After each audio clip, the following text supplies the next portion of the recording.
Hello guys, ನಮಸ್ತೆ ಎಲ್ರಿಗೂ. ಇವತ್ತಿನ ರೆಸಿಪಿ ಹೆಸರುಬೇಳೆ ಪಾಯಸ ಮಾಡುವ ವಿಧಾನ ತೋರಿಸ್ತೀನಿ.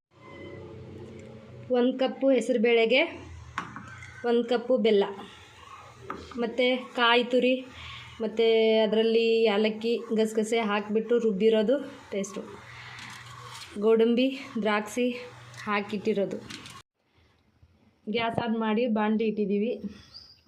ಅದಕ್ಕೆ ಒಂದು ಸ್ವಲ್ಪ ತುಪ್ಪ ಹಾಕ್ಕೊಂಡು ಅದರಲ್ಲಿ ದ್ರಾಕ್ಷಿ ಗೋಡಂಬಿ ಹಾಕಿ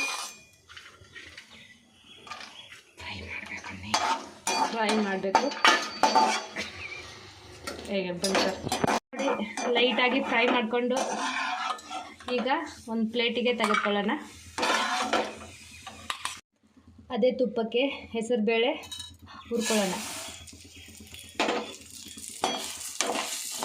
ನೋಡಿ ಫ್ರೆಂಡ್ಸ್, ಬೇಳೆ ಫ್ರೈ ಆಗಿದೆ.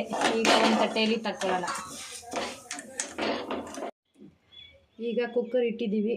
ಯಾವ ಕಪ್ಪಿಂದ ಬೇಳೆ ತಗೊಂಡಿದ್ವೋ ಅದೇ ಕಪ್ಪಿಂದ 3 ಕಪ್ಪು ನೀರು ಹಾಕಿ ಬೇಳೆಯನ್ನು ಕುಗ್ಗಿಸೋಣ. ಬೇಳೆಯನ್ನು ಹಾಕೋಣ. ಈಗ ಕುಕ್ಕರನ್ನು ಮುಚ್ಚೋಣ.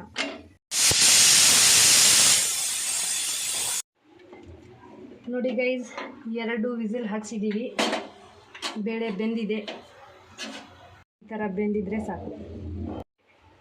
1 ಕಪ್ಪು ಬೆಲ್ಲಕ್ಕೆ 2 ಕಪ್ಪು ನೀರು.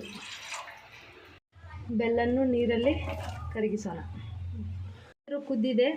ಈಗ ಒಂದು ಬಾಣಲಿಗೆ ಸೋಸಿಕೊಳ್ಳೋಣ. ಕುದ್ದಿರುವ ಬೆಲ್ಲಿನ ನೀರಿಗೆ ಬೇಳೆಯನ್ನು ಸೇರಿಸೋಣ.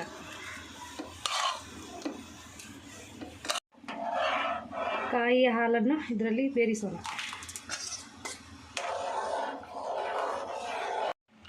ಪಾಯಸ ತಯಾರಾಗಿದೆ. ಇದಕ್ಕೆ ಗೋಡಂಬಿ ದ್ರಾಕ್ಷಿಯನ್ನು ಸೇರಿಸೋಣ.